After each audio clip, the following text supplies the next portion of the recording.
If you exist on Twitter at all, there's a very good chance that you've seen one of these girls curse bless your timeline with their broken English, terrified shrieks, or adorable ditties. If you're a Deep Lore Steve Sakai fan, then you know I love to discuss the fascinating realm of parasocial relationships and digital waifus, so it should be no surprise that I've wanted to talk about these channels for a long time. But I was lazy and didn't really see the appeal until my friends ManMode and Core Reviews dragged me into the dark pits with them, and now the only thing that fills my mind is an Indonesian squirrel going. Originally, I wanted to discuss the appeal of these girls, but I waited a short 6 months and Core has already done that. Then Eden made a video about the Hololive girls, so that's out of the question too. Then it hit me. Significantly more rare to find on typical Twitter clips and basic discussions are the boys of VTube. Yeah, that's right, Holoprod has a whole second group of all males called the Holo Stars. And also, what about the American VTubers, the ones who already speak our language so we can enjoy their full content rather than need fan subbers to cut down their multi-hour streams? If you go deep enough to find either of these groups, you'll notice something almost instantly. Their numbers pale in comparison to even some of the smaller Hololive channels. Yes, I'm aware I'm not one to really talk about channel size, and by no means am I implying that the content of the stars or the English VTubers is lesser in any way. The intent of this video is to discuss the reasons I believe are the cause of these channels' lack of booming growth. Let's be real, cute anime girls sell. We know this. Moe is an endless hell void that consumes all.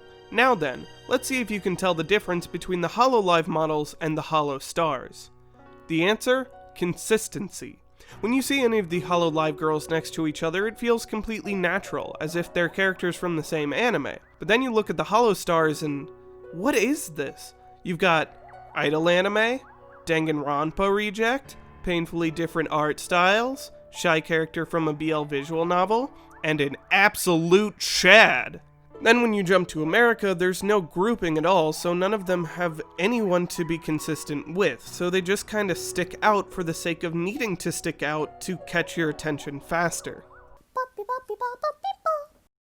Most Japanese VTuber content is just gaming streams with the avatar in a corner and chat pogging on the side, nothing that exciting. Yes, I'm aware they do more, like singing original songs, but the vast majority of their daily uploads are these gaming streams. It's easy and entertaining content.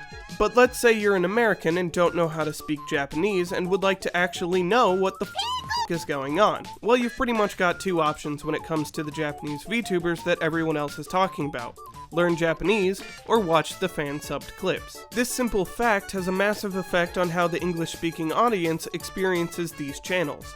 A feedback loop gets created where the most popular channels are what get the most clips translated into bite-sized videos that are easy to consume and spread on Twitter, which pull in more English viewers who go support the channels, which make them bigger, which means the clips get more views and make translating them more profitable. Now, for very obvious reasons, the English VTubers don't need that, so when it comes to sharing English-speaking VTubers, we don't have the same bite-sized highlights to show off their moe appeal. On top of that, there can't even be Japanese fan subs because these English channels will have their content subbed right off the bat, making these clip-style subbing groups pointless. It may seem like a good move to be able to instantly grow your brand overseas to the country where this whole trend started, but in terms of long-term branding, it's really hurting them.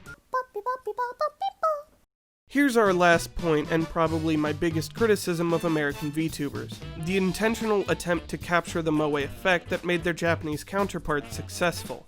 While the VTube streamers are exploding for being themselves disguised as a fictional character, American VTube content is a character doing their best to play up that they're a cute anime girl.